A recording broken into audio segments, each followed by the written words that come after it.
Bismillah, alhamdulillah. Wassalatu wassalamu ala rasulillah Sayyidina Maulana Muhammad ibn Abdillah wa ala alihi wa sahbihi wa man tabi'an sunnatah wa qtada bihudah wa la hawla wa la quwata illa billah. Rabbi syrah li sadri wa yassir li amri wa hlul 'uqdatam min lisani yafqahu qawli wa saddid bihi lisani wahdi qalbi bihaqqi nabiyina Muhammad sallallahu alaihi wa alihi wa sahbihi wa sallam. Subhanaka la ilma lana illa ma 'allamtana innaka antal alimul hakim. Nawaina ta'allum wa ta'lim wa tadhakkur wa tadhkir wa naf'a wal intifa' wal ifadah wal istifadah wal hatha 'ala tamassuk bi kitabillah wa sunnati rasulih wa du'a ila al huda wa dalalata 'ala al khair ibtigha'a wajhillah maradatihi wa qurbihi wa thawabihi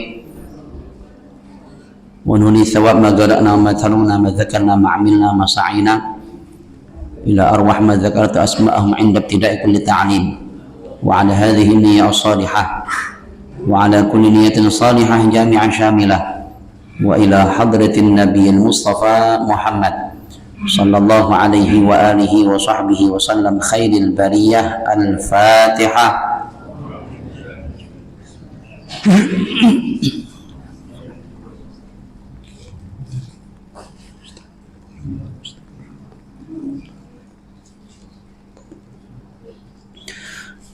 Para masyaikh, para sepuh, para kiai, para tokoh yang tansah kula mulyakaken, Bapak saha Ibu hadirin wal hadirat rahimakumullah. Alhamdulillah, wonten kesempatan dalu menika monggo sarang-sarang kita langkung rumiyin tansah nunjukaken rasa syukur dumateng ngasanipun Allah Subhanahu wa taala. Alhamdulillah, Allah paring tetepipun iman Islam ugi istiqomah dhateng kula panjenengan. Dalam menika Allah paring kesempatan kangge kula panjenengan talabul ilmi, mugi Allah Subhanahu wa taala bikaaken manah kula panjenengan sehingga tansah dipun tambahaken dumateng kula panjenengan ilmu ingkang barokah ugi manfaat fid din wa dunya wal akhirah. Amin ya rabbal alamin. Kita lajengaken kita taksih wonten bab furudul wudu ingkang nerangaken perkawis fardunipun wudu. Menawi mboten kelentu, kalau pertemuan terakhir kita menyampaikan rukunnya wudu yang pertama yaitu adalah niat dengan berbagai macam permasalahannya. Kemudian yang kedua adalah rahimahu hafizahullah ta'ala wa nafa'ana bihi fidarain amin. Asani ghaslul wajhi. Fardhu atau rukun yang kedua di saat kula panjenengan wudu adalah membasuh wajah. Dan perlu kita catat bahwa di dalam wudu ini ada istilah membasuh dan ada istilah mengusap. Kalau dikatakan membasuh berarti syaratnya air itu harus mengalir. Nggih, banyune kudu mili. Tapi lek mengusap wis angger sing penting napa? Nah, teles nggih, sementing kena banyu srit ngoten tok pun napa? Nah, sudah memenuhi syarat di dalam mazhab kita. Jadi yang kedua, fardhunya wudu adalah membasuh wajah. Summiya bidzalika li'anna bihi taqa'ul muwajahah. Dinamakan wajah karena di saat muwajahah, di saat bertatap muka, ya ini yang ketemu. Nah, yang kita lihat wajah dari orang yang bertatap muka dengan kita, yang dia lihat juga wajah dari kita, sehingga itu dinamakan wajah. Adapun batasan wajah yang wajib kula panjenengan membasuhnya itu adalah ada hadduhu tulan. Nggih. Batasan wajah dari mulai atas sampai bawah itu dikatakan ma baina manabiti sya'rir ra's ila muntahal lihyaini. Dari mulai tumbuhnya rambut kula panjenengan niki nggih sampai ke napa niki dua tulang dagu niki.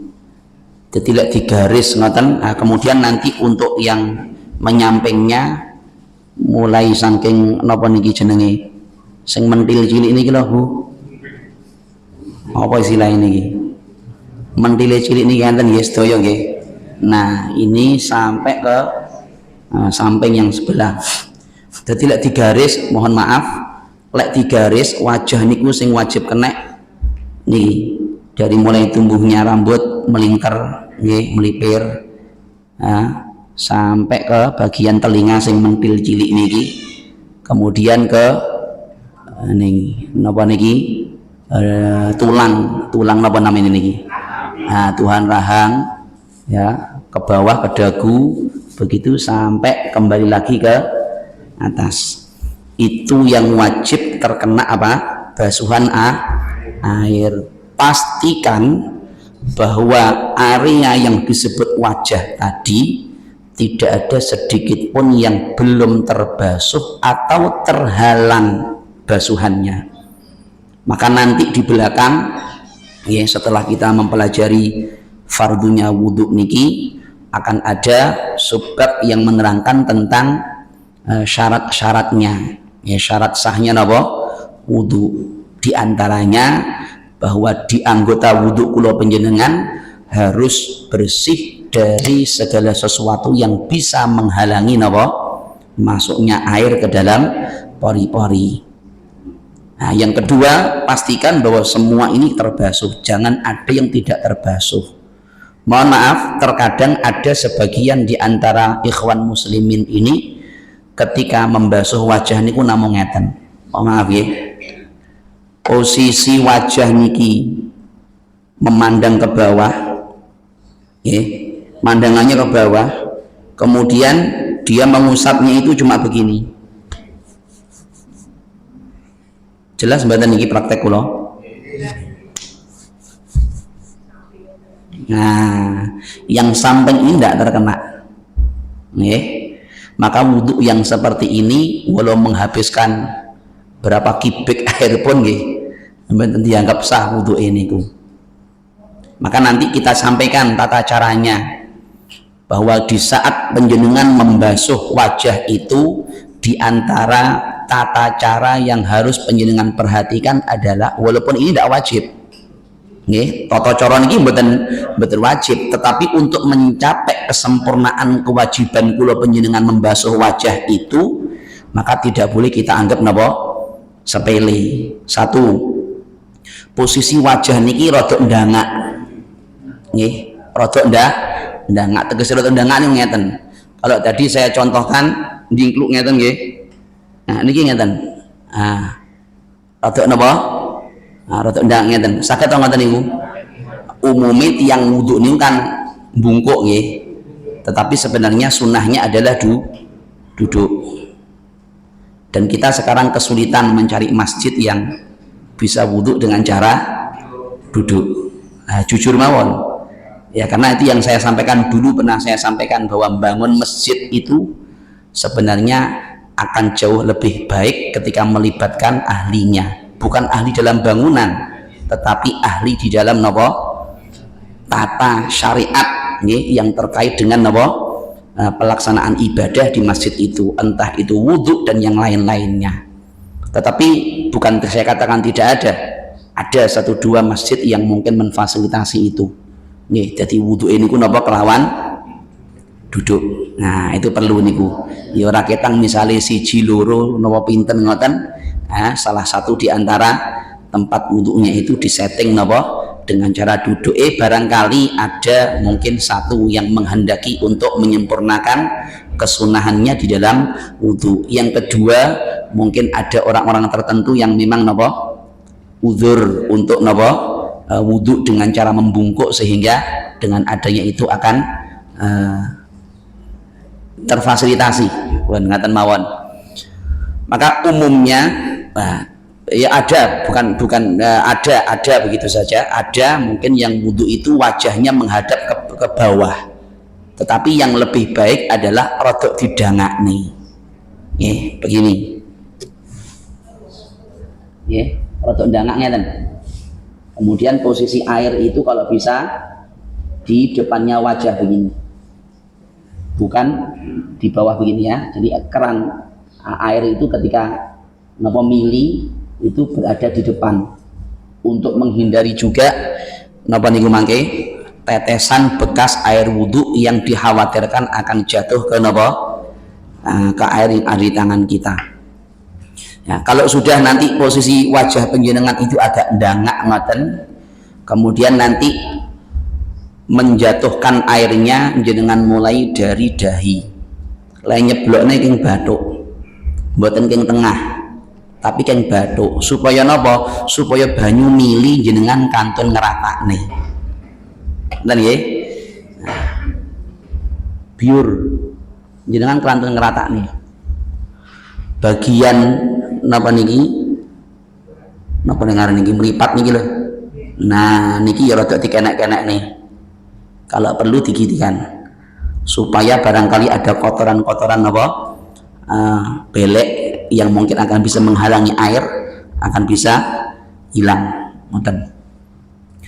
Bagi penjenengan bapak-bapak yang berjenggot, nah, nanti akan dibahas. Yang penting langkah berikutnya adalah napa? Jatuhkan air terlebih dahulu dari area dahi supaya air ini nanti bisa mengalir ke bawah. Lah penjenengan tinggal meratakan. Nah, begitu. Jadi pastikan semua ini terbasuh. Terbasuh nggih, bukan diusap loh, nggih, bukan mengusap tapi membasuh. Jadi banyu sing teng cawukan niki ya kudu napa? Mboten namung teles tangane mboten. Ngelek namung teles tangane terus diusuk-usuk ngenten nggih. Dalam mazhab kita tidak cukup itu. Ya. Pun. Kemudian hukmu ghasli syu'uril wajah. Hukum membasuh rambut yang ada bulu yang ada di area wajah. Nah, ternyata tengriki niki sak wajahi kula jenengan niku dalam bahasa Arab ada kurang lebih 20 istilah bulu. Elek jenengan saged nyebut nih dengan bahasa kita di wajah kita itu ada berapa bulu kira-kira? Alis, idep, kumis, jenggot, godek, nomale, nawa, jambang itu jelas godek, nggih godek, jenggot, nomale, sing ning ngisore bibir napa namine? Napa? Napa jenenge? Sing ning ngisor bibir niki lho. Orang duwe istilah, mboten duwe istilah. Bahasa Arab itu duwe istilah. Bahkan rambut nggih bulu yang menyambungkan antara kumis teng jenggot niki, teng mriki niki. Niki enten bahasa Arabe. Paham nggih? Begitu bahasa Arab sampai ada 20 istilah. Kula mboten berarti bahas niki tapi hanya saya sampaikan begitu hebat dan istimewanya bahasa Arab ini. Nggih, untuk membahasakan bulu yang ada di area wajah itu, nggih, di dalam kitab ini disebutkan ada kurang lebih 20 istilah rambut. Ya, di antaranya contohnya niku wau, rambut yang menyambungkan antara kumis teng pundi, jenggot niku enten bahasane piyambak. Nah, sekarang saya berbicara tentang membasuh bulu yang ada di area napa? Wajah kita, apapun itu namanya. Dikatakan yajibu ghasluha kulluha. Wajib hukumnya menyertakan untuk membasuh semua bulu yang ada di area wajah kula panjenengan. Zahiruha wa batinuha, baik itu zahirnya ataupun batinnya, yang luar ataupun yang dalam. Wa yustatsna min dzalika al-lihyatu wal 'aridan idza kana kathifan, kecuali jika napa niki sing ngriki napa namine? Godek nggih, godek, jenggot nggih, kalih napa niki? Kumis yang tebal. yang tebal, maka itu kecuali fayajibu ghuslu dhahirihima duna batinihima. Lek jenggot utawi kumis utawi godek jenengan tergolong yang tebal, maka hukumnya wajib membasuh zahirnya saja, jadi bagian jabone tok. Wa yusannu takhliluhuma min asfal biyadihil yumna, tetapi disunahkan untuk menyela-nyelai nggih. Nah, terus sakniki patokane diarani brengos utawa jenggot niku tebal napa tipis dos pundi? Mudah. Ketika penjenengan jagongan dengan saya nggih, jarak kurang lebih katakanlah 1,5 meter. Ketika penjenengan masih bisa melihat kulit di bawah napa jenggot kula niki, berarti itu kategori jenggot sing tipis. Lek jenggote tipis berarti wajib dibasuh njaba njero. Pastikan jenengan begini, supaya air itu betul-betul napa nggih. Tetapi lek di dalam mahallul khitab nggih, duduk jagongan nggih kalih panjenengan kurang lebih nggih jarak samonten niku lah umume tiyang napa jagongan ngoten nggih 1 meter atau 1,5 begitu. Lah kula niki mresani brengos jenengan niku kulite ora ketok pisan. Misal nggih sing ketawis namung napa bulu kumis. Rambut lek kumis bulu napa rambut? Wis salah bener jenengan paham to nggih? Nggih. Lek salah nggih ngapunten. Yang kelihatan hanya bulunya. Kulitnya mboten ketok. Itu berarti kategori napa? Tebal. Pun gamblang napa dereng niki? Lek kategori niku tebal, mau itu jenggot, mau itu godek, mau itu kumis, lek tebal niku namung wajib jenengan basuh bagian luarnya saja. Jadi sing penting jenengan membasuh begini, bagian jabone niki dikatut nih. Ngoten mawon. Niku lek tebal. Kira-kira yes umume nggih. Rek wong-wong napa? Ya, wong Arab atau wong Eropa niku kan nggih kandel-kandel nggih singgote. Mereka cukup begini. Tapi lek nggone awake dhewe iki enek sing barangkali sebagian ada yang tebal, sebagian ada yang kan begitu nggih. Nah, maka kalau yang kategorinya tipis wajib di jenengan sela-selai begini. Nah, dikanakne supaya banyu niku betul-betul masuk nggih membasuh baik bagian dalam ataupun bagian luar. Ampun, niki sampun jelas sampun dereng. Di saat membasuh wajah itulah penjenengan niat untuk wudhu. Nah, jelas ya? Lanjut. Yang ketiga, ghuslul yadain ma'al mirfaqain, membasuh kedua tangan beserta siku, nggih, sikunya.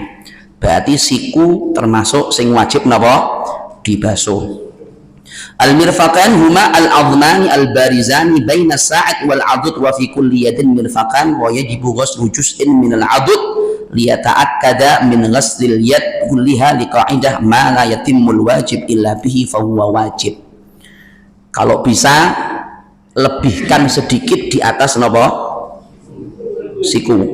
Nah, untuk apa? Untuk memastikan bahwa wudhu penjenengan sah karena telah membasuh dari mulai napa ujung kuku, ujung jari sampai ke sikut.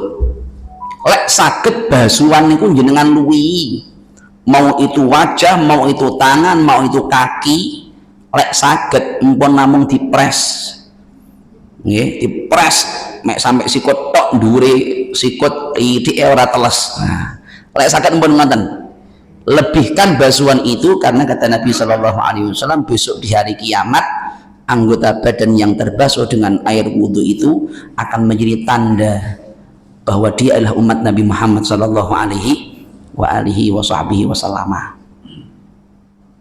Jadi kanjeng Nabi ini besok lain kenali kulo penjenengan diantarane selain karena sholawatipun kulo penjenengan kepada beliau, selain juga karena akhlaknya kita yang bagus karena kata Nabi aqrabukum minni manzilatan yaumal qiyamah ahasinukum akhlaqa, yang paling dekat posisinya kalian nanti dengan aku di hari kiamat adalah yang paling bagus akhlaknya. Selain daripada itu, Nabi itu akan mengenali kula panjenengan dari bekas wudhu nih. Jadi enten umat Kanjeng Nabi Muhammad sallallahu alaihi wasallam hidup di akhir zaman seperti kita ini, lah kok ternyata belas wudhu era tahu. Enten mboten? Kira-kira lek dugine ya jelas mboten dugi. Tapi lek enten kira-kira kan enten nggih. Itu PR kita berarti. PR kita.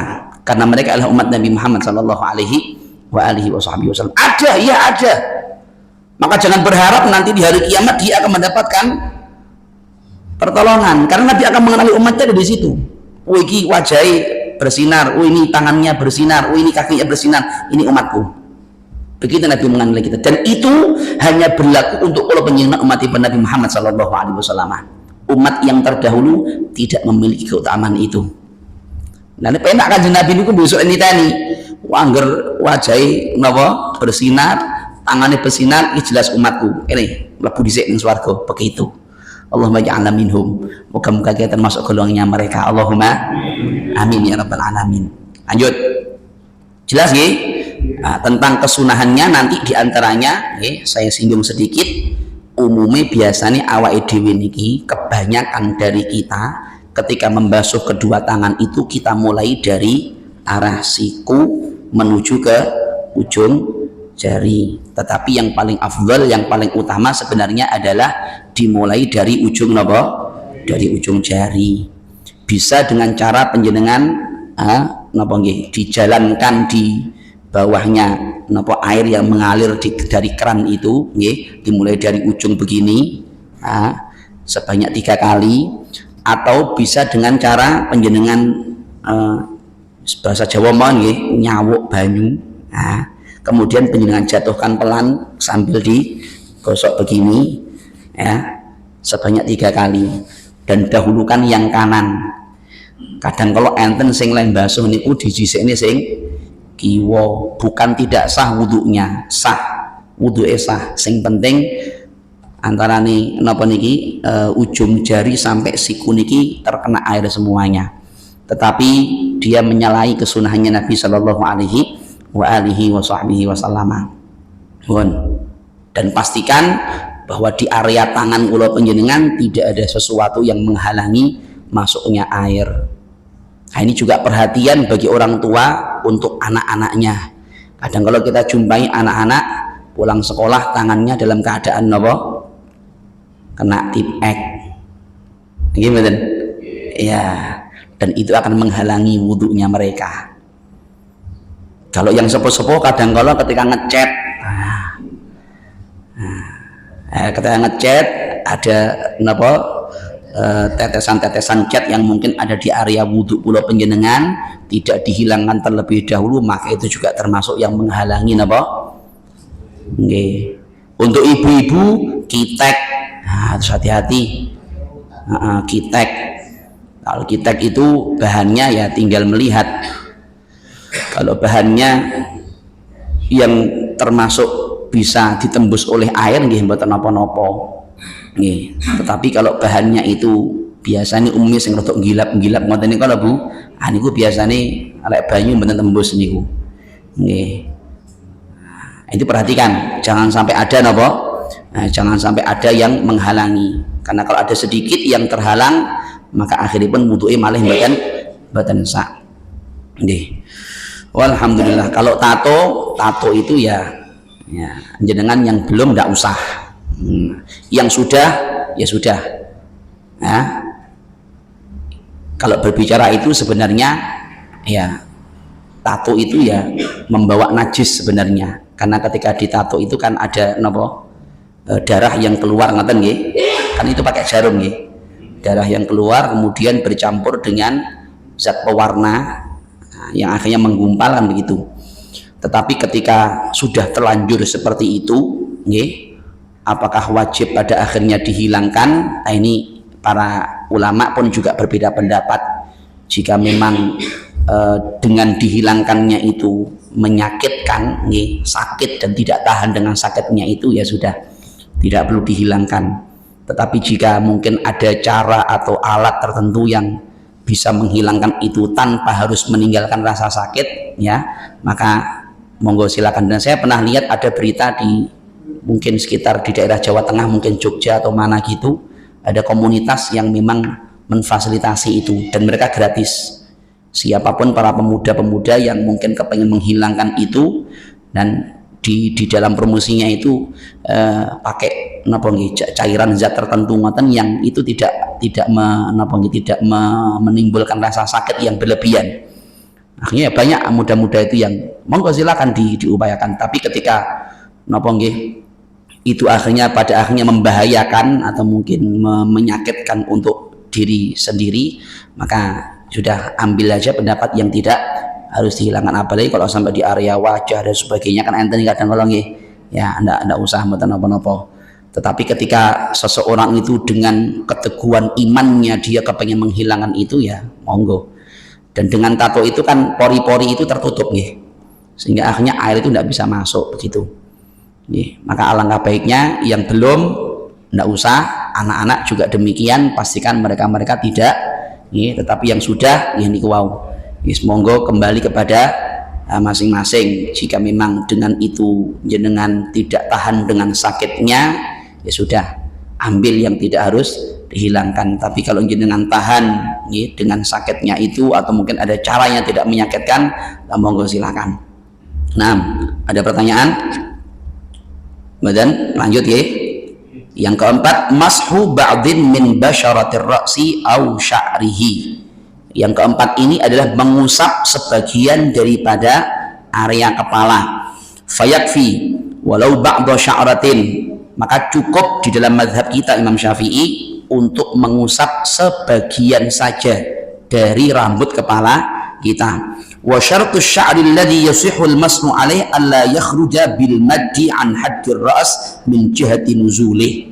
Kemudian rambut itu, mohon maaf, mungkin bagi bapak-bapak yang rambutnya panjang atau ibu-ibu yang pastinya rambutnya panjang, ya, yang sah untuk penjenengan usap ketika wudhu itu adalah rambut yang berada di area kepala.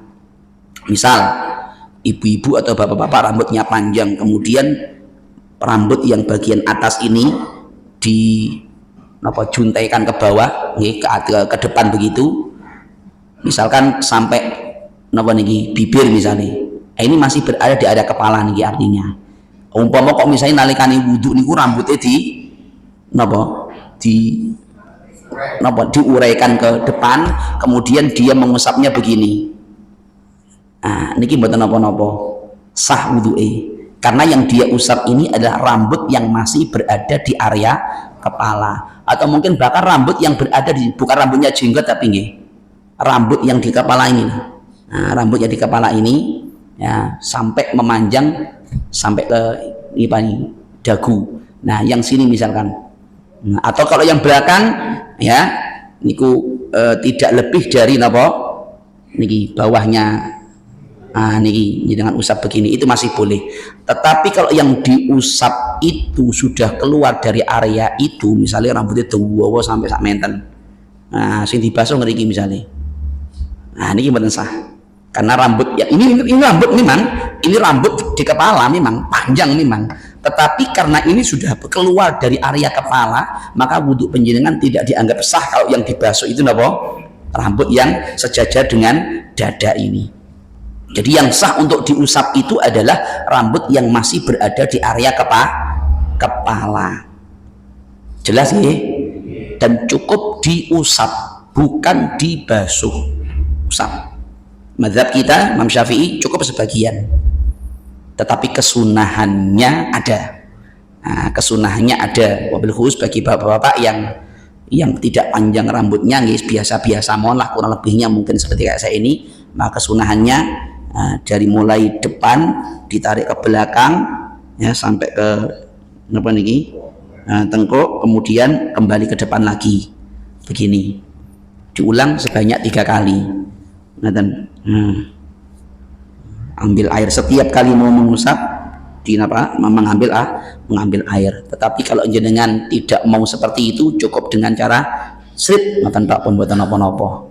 Tetapi nyuwun sewu, pastikan bahwa di rambut panjenengan sekali lagi tidak ada yang menghalanginya. Semisal minyak yang berlebihan, nah, ini kadang kalau perlu diperhatikan. Bukan tidak boleh berminyak rambut itu sunnah, berminyak rambut itu sunnah. Tetapi ketika masih basah dan itu berlebihan, yang sekiranya jika air itu jenengan campur dengan itu bisa berubah sifatnya, maka itu termasuk tidak sah akhirnya. Lek saged nggih paling boten ya dijuguk bagian titik misalnya pinggir ngriki nggih di rodok dilang isik ngoten lho nggih, wis bareng ngoten di srit ngoten tok mboten napa-napa. Pun sah niku wuduke. Nggih. Apalagi kalau ada sesuatu yang memang menghalangi, seperti misalnya untuk membuat rambut kaku niku napa namanya? Nah, itu juga termasuk yang menghalangi. Ora kena nggih wudu niku. Begitu. Walhamdulillahirabbil alamin. Sampun. Saya lanjutkan, itu mengusap nih. Jadi kepala kewajibannya adalah mengusap, bukan membasuh. Kemudian yang kelima, ghaslur rijlain ma'al ka'bain, membasuh kedua kaki sampai ke mata kaki. Jadi batasnya mata kaki. Mata kaki termasuk yang wajib napa? Termasuk yang wajib dibasuh. Ya, lek saged nggih jenengan luwi ndure polok niku yo teles. Tapi mohon maaf nyuwun sewu, wabil khusus kepada kita nggih, ya sebenarnya juga ibu-ibu nggih, tapi mungkin lebih kepada bapak-bapak ya. Kalau ibu-ibu alhamdulillah lek teng mriki panggenane pun napa tertutup ngoten nggih, di dalam sana wis urusan ibu-ibu niku nggih. Kadang kalau kita ya di luar, apalagi misalkan ketika di Haram Makkah atau Madinah, di saat kita bersama dengan orang yang banyak, kadang kalau jamaah kita itu kan nggih rada sembrono. Kadung kebiasaan neng omah suwarunge dicuwincing sewampir neng nawa. Akhirnya dengkule ketok nggih, ndure dengkul barang yo ketok, mek kathok andhek ngoten nika. Lek dibengoki kali tiyang nika nggih pun gumun, itu aurat kok. Ya, itu aurat. Wudu panjenengan enggak harus membuka seperti itu. Yang wajib dibasuh itu loh cuma ujung kaki, ujung jari kaki sampai ke mata kaki, lebih sedikit begitu saja. Kenapa harus dibuka sampai nopo? Nah, kadang kalau enten nggih. Nah, maka itu perlu diperhatikan. Ya, aurat kita itu perlu kita tutup. Namanya aja aurat. Auratun itu dalam bahasa Arab lughatan adalah al-aibu. Aib, cacat, kekurangan. Kita kalau punya kekurangan, kita punya cacat, pengen enggak orang lain tahu? Enggak. Ya kan, kita sembunyikan. Nah, kita masing-masing punya kekurangan, kita masing-masing punya kejelekan, dan itu aib. Karena ngoten nggih, kita sangat nggak pengen orang lain itu tahu, itu aib namanya. Nah, aurat itu dinamakan auratun yang dalam bahasa artinya apa? Aibun, cacat. Ya harusnya nggak ditampakkan memang. Ya, makanya nggih, jangan dibiasakan. Nih, kalau saya kepada konco-konco jamaah di sana sering saya katakan selamat tinggal untuk katok pendek, kecuali hanya untuk orang kepan, monggo silahkan. Tetapi kalau hanya untuk nopo peluyuran mios king dalem, hanya menggunakan nopo katok pendek, lek saged sudah mulai dikit-dikit belajar untuk ditinggalkan. Ketahuilah bahwa napa nih, lututnya panjenengan itu adalah termasuk aurat yang wajib panjenengan tutup. Berolahraga pun kalau bisa memperhatikan itu dengan cara mungkin bisa menggunakan kaos kaki yang panjang, atau mungkin bisa menggunakan deker, atau mungkin istilah kula mboten paham istilah ini nggih, pakai katok, tetapi di dalam katok itu menggunakan pembalut begitu untuk menutupi kulitnya sampai ke bawahnya lutut. Napa jenenge mboten lek stocking buno Pak namanya Pak nggih, deker to nggih, semoten niku lah kirang langkung begitu, sehingga panjenengan berolahraga tetap menggunakan napa tata krama, menggunakan adab Islam panjenengan sehingga luar biasa sehatnya insyaallah berkah begitu. Tapi lek mboten ngoten ya sulit kita berharap keberkahan. Akhirnya sehat ya sehat yang akan menjauhkan kita dari Allah Subhanahu wa taala. Nauzubillah min dzalik. Nah, ampun, jadi itu kaki wajibnya adalah dibasuh. Nah, as-sadis yang keenam adalah at-tartib, ya, tertib. Dan Rasul sallallahu alaihi wasallam tawadda'a murattiban wa qala al-Imam Syafi'i inna Allah dzakara al-mamsuh bainal maghsulan wa dzalika li nuqtatit tartib. Kalau dalam ayat Al-Qur'annya begini, Allah berfirman dalam Al-Qur'annya, apa begini, ya ayyuhalladzina amanu idza qumtum ila sholati faghsilu wujuhakum.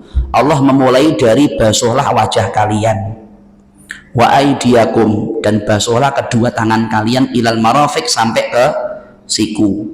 Wamsahu biruusikum, kemudian usaplah bagian kepala. Jadi urutane ngoten niku Quran niku. Quran niku urutane wajah, tangan, kepala, nggih. Wa arjulakum ilal ka'bain. Kemudian yang terakhir adalah kedua kaki kalian nggih sampai ke mata kaki. Sehingga dikatakan urutan yang Allah sebutkan di dalam Al-Qur'an itu menjadi tertibnya wudhu di dalam kula panjenengan wudhu. Tidak boleh jenengan napa wolak-walik. Nggih zaman niki pun zaman milenial Gus. Yo inovasi ngoten niku. Nah, sikile dhisik, sebarang ngoten rambut, terus tangan, terus wajah. Nggih monggo. Nah, lek kepengin apa? Siap menanggung resiko sangat berbahaya. Itu namanya ahlul bid'ah nggih sing ngoten niku.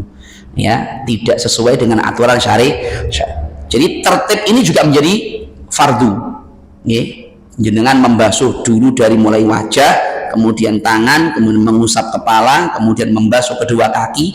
Urutane sing ngoten niku ora kena diwolak-walik. Itu namanya tartib. Beda dengan sambung atau al-muwalah. Kalau al-muwalah itu ya sambung, itu sunnah bukan fardu. Sambung nanti kula contoh akan gitu. Wudu oleh separuh, wajah wis dibasuh, tangan pun dibasuh, baru ngoten nek tamu misalnya terus akhirnya mbagekne tamune njagongi tamune ngoten nggih. Bar ngoten tamune kundur dilanjut le wudu. Wau wajah sampun, tangan sampun, lanjutannya berarti mengusap kepala kemudian membasuh kedua kaki. Lek urutane niku kudu urut. Cuma untuk sambungnya itu sunnah. Lha napa sah wudu itu yang sing ngoten niku wau? Nggih sah. Tetapi dia kehilangan kesunahannya untuk sambung. Antara membasuh siji ning sijine niku kudu sambung, disunahkan untuk sambung. Ngaten. Kecuali ada pengecualian di mana dalam pengecualian niki tertib gugur akhirnya. Kalau dikatakan tertib ini gugur berarti rukune wudhu malah karek gangsal. Niat, wajah, tangan, kepala, kaki. Tidak ada fardunya wudhu yang namanya tertib. Kapan itu? Ketika penjenengan wudhu dalam keadaan selulup. Berasa selulup? Napa bahasa Indone? Menyelam. Ciblon nate ciblon mboten nggih dari atas misalkan menjatuhkan diri ke sungai atau ke kolam renang. Ya, di dalam kolam renang dia niat nawaitul wudu'a pun mentas niku pun metungul sirahe pun sah wudu'e. Di dalam air tidak harus dia itu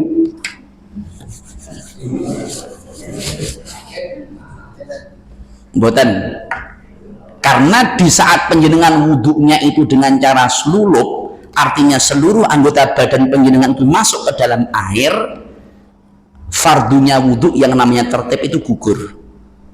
Tidak ada kefarduan wudhu yang namanya tertib. Fardu wudhu tertib itu ada ketika penjenengan wudhunya dalam kondisi normal wajar. Nggih wajar itu yang wudhu nggih mboten ngoten niku. gitu. Nah, sebagaimana keseharian kula panjenengan. Tetapi kalau ada anak katakanlah yang seperti itu, maka cukup dia dengan niat. Yang penting dia pastikan ketika dia niat itu semua anggota badan dari mulai ujung rambut sampai ujung kaki masuk ke dalam air. Saat itu tinggal niat nawaitul wudu'a, selesai. Dan tidak ada tertib pun. 6 ini yang menjadi napa? Kefarduan di dalam kula panjenengan wudu. Selebihnya nanti setelah ini akan kita masuk pada pembahasan sunanul wudu, kesunahan di saat wudu. Monggo silakan barangkali ada yang mau dipertanyakan.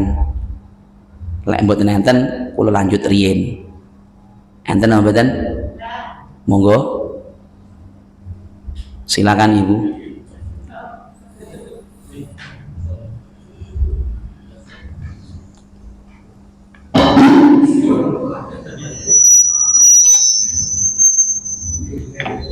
Terima kasih.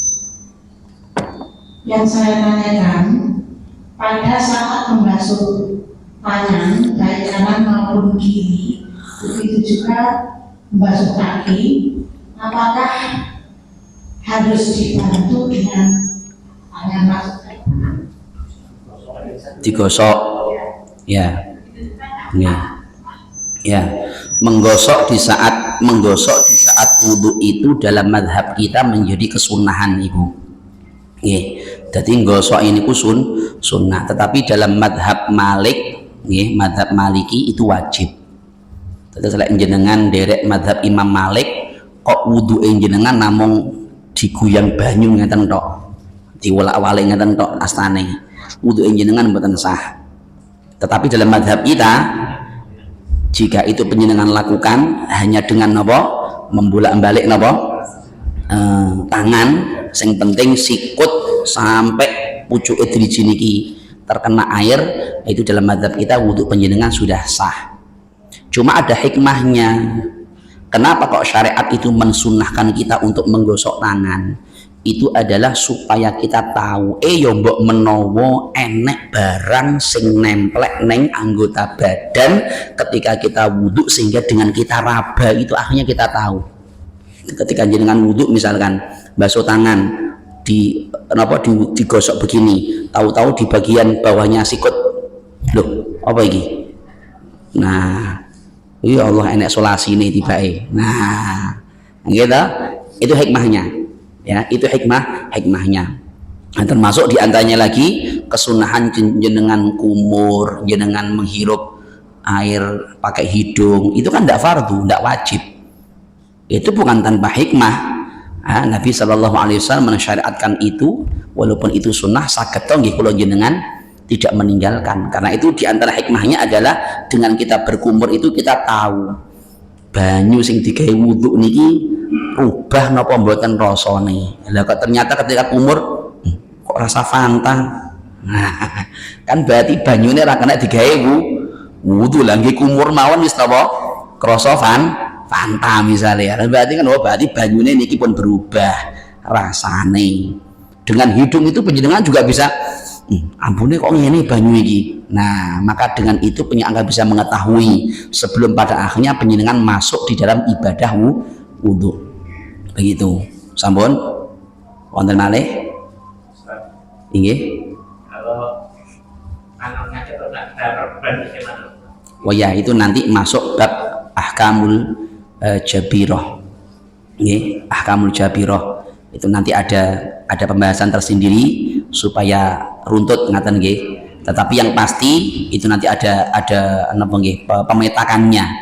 Karena kalau sekilas mawon nggih, sekilas kalau memang itu lukanya ada di area tangan penjenengan ya, dan itu ada di area tayamum kan berarti. Nah, tayamum itu kan cuma wajah sama tangan kan anggotanya. Kalau wudhu anggotanya itu wajah, tangan, kepala sama kaki. Kalau tayamum cuma wajah sama tangan. Nah, kalau lukanya itu ada di tangan dan ini diperban ya, maka wudhunya itu bukan langsung tayamum Pak, beten. Kan masih ada anggota badan lainnya yang di luar dengan perban itu yang masih bisa terkena air. Nah, yang seperti itu harusnya wudhunya pakai air dulu, wajah pakai air. Wajah pakai air dulu, kan bisa masian. bisa, walau katakanlah dengan bantuan orang lain pakai air. Kemudian ketika di bagian yang jenengan perban itu lah niku ditayamumi. Nanti lebih jelasnya kita masuk di bab ahkamul jabirah. Nah, itu ditayamumi. Setelah itu area yang sehat, misalnya perbani tengeriki, maka yang sini ini juga harus dibasuh pakai air. Kemudian yang kanan karena sehat tidak kena perban, ya berarti harus pakai air. Kemudian rambut dan kaki seterusnya pakai air. Tetapi karena itu ada di area tayamum, maka akhirnya wudhu yang demikian itu nanti ketika penjenengan sudah sehat, jenengan wajib mengqadha sholatnya. Begitu. Sekilas seperti itu. Nanti akan kita masuk kepada bab ahkamul jabirah setelah wudhu ada, dan itu penting. Nah, cuma kadang kalau umumnya tiang niku ngalap cekap, wangger diperban langsung tayamum kan ngoten nggih. Padahal mboten, harusnya ada tahapannya. Monggo. Bagi mereka yang pakai cincin yang sholat gimana? Pakai cincin ya, ketika cincinnya itu napa niki siset, maka wajib untuk digoyang-goyang, digoyang-goyang supaya air betul-betul dipastikan masuk ke dalam kulit yang ada di area bawahnya cincin. Ngaten digerak-gerakkan begini. Ngaten wonten malih nggih. Tadi menyampaikan bahwa membasuh kepala dengan rambut itu artinya ada yang ada basahnya rambut. Batasan jika kepala orang berotak yang dari depan hilang batasan kepala dan wajah dari badan ini. Ya umumnya orang, Pak. Ambil umumnya orang saja. Jadi umumnya orang itu ya ya gini ya, ini yang wajib dibasuh. Adapun yang di atas ini sudah masuk area kepala. Walau tidak ada rambutnya ya sudah, jenengan usap begini aja enggak apa-apa. Kulitnya enggak apa-apa. Nggih. Ambil umumnya orang kan begitu. Ngoten. Kecuali Pak, jika memang dia itu tergolong orang yang memang dahinya itu lebar. Dan itu bisa dikenali, oh dahinya dia itu dari sini ke sini, kemudian ini tumbuhnya rambut. Nah, itu ya kalau memang dia tergolong yang lebar, ya sudah apa boleh buat, ya berarti itu yang wajib dibasuh dari area wajah. Tetapi kalau enggak ya diambil umumnya orang. Ngaten botak misalkan seluruhnya enggak ada misalkan, ya umumnya. Atau di saat kulon jenengan misalnya napa gundul ngoten niku, kan tetap ada batasnya. Begitu aja. Nggih. Wonten malih? Ndak ada? Sampun apa saya lanjut? Oh ya, siap. Nyuwun pangapunten, saya agak telat tadi karena saya pulang dari Tulungagung, kemudian sampai sini telat, dan sekarang setelah ini nanti juga akan kembali ke Tulungagung lagi kali bolo-bolo niku. Ada takziah teman ya, saya mohonkan barokah Fatihah kepada panjenengan ya, moga-moga kita juga ketularan ketularan solehnya, ketularan husnul khatimahnya insyaallah. Jadi sedikit saya sampaikan, beliau ini di Tulungagung juga mengasuh salah satu pesantren, kemudian istrinya beliau kurang lebih masih belum 100 harinya mungkin meninggal dunia. Dan istrinya beliau ketika meninggal dunia itu beliau sedang perjalanan ke Pujon, dan istrinya waktu itu hadir majelis pengajian ibu-ibu tadi, majelis pengajian ibu-ibu. Selesai pengajian beliau keluar untuk mengambil sandal, kemudian jatuh. Setelah jatuh digotong, dibawa masuk ke masjid, sudah tidak ada. Jadi di saat istrinya itu meninggal dunia, suaminya sedang ke Pujon untuk menuntut ilmu. Nah, kemudian tadi pagi dikabari beliau juga meninggal dunia juga dalam perjalanan fisabilillah, karena santri-santrinya sedang mengikuti lomba di Punti Ngantan. Akhirnya beliau paginya ada kegiatan di Tulungagung, kemudian beliau siangnya nyusul ke sana sepedaan motor, beliau kecelakaan tunggal di Ngantang, akhirnya sampai meninggal dunia. Dan anaknya yang barep itu Desember yang lalu masih barusan berangkat untuk menuntut ilmu di Hadramut Yaman. Anak yang keduanya masih seusia anak barep pulau kelas 6. Nggih. Kemudian yang kecil itu masih kelas 3, dan kemarin ketika wisuda dengan anak saya, nah, termasuk yang dinobatkan sebagai juara. Nah, kita doakan ya wafatnya moga-moga wafat yang husnul khatimah, karena wafat dalam perjalanan untuk khidmat nih kepada para santri. Yang pastinya itu adalah fisabilillah. Nah, moga-moga kita semuanya nih ketularan syahite. Adapun caranya Allah punya cara sendiri. Yang penting kita minta nas'aluka husnal khatimah ma'al afiyah. Jangan lupa. Jadi kalau kita minta itu jangan meninggalkan afiyah. Afiyah ini kenapa? Selamat. Nyuwun dengan cara yang baik, yang selamat. Misalnya nyuwun rezeki nggih, ya Allah, kula nyuwun rezeki ya Allah, njenengan rancar nih rezeki kula niki, tapi jangan lupa ma'al afiyah.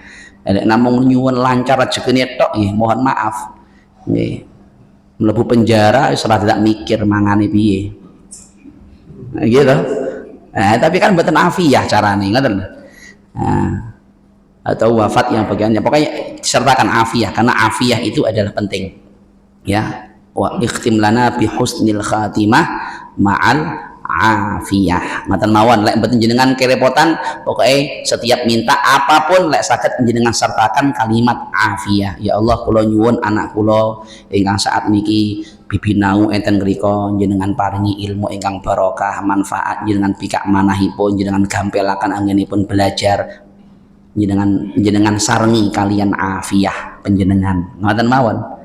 Kalimat afiyah ini aja jenengan apalkan, walaupun jenengan berdoanya pakai bahasa panjenengan, ya, jangan lupa jenengan sertakan dengan afiyahmu ya Allah, sehingga andi anak itu katakanlah sukses tapi yang tidak mencelakakan kita orang tuanya. Karena ada kadang-kadang kesuksesan yang justru membuat orang tuanya celaka atau mungkin kena fitnah kesuksesannya. Enten mboten? Enten. Nah, kita minta suksesnya mereka sukses yang afiyah. Jelas ya? Begitu, muka-muka manfaat, muka-muka Allah berikan keberkahan.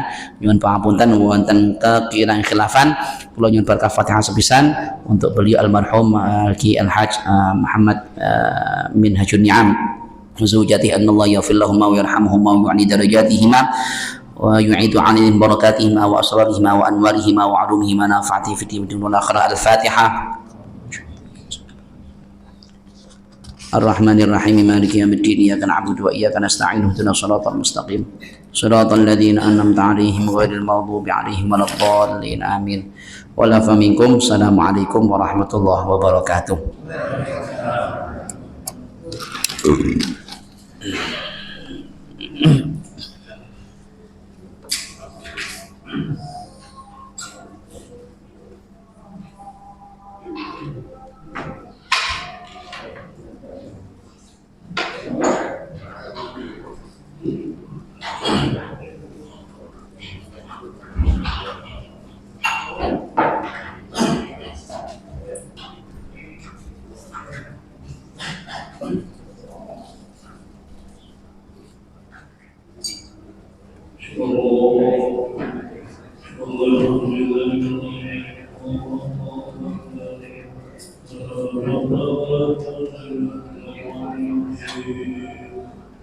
Allah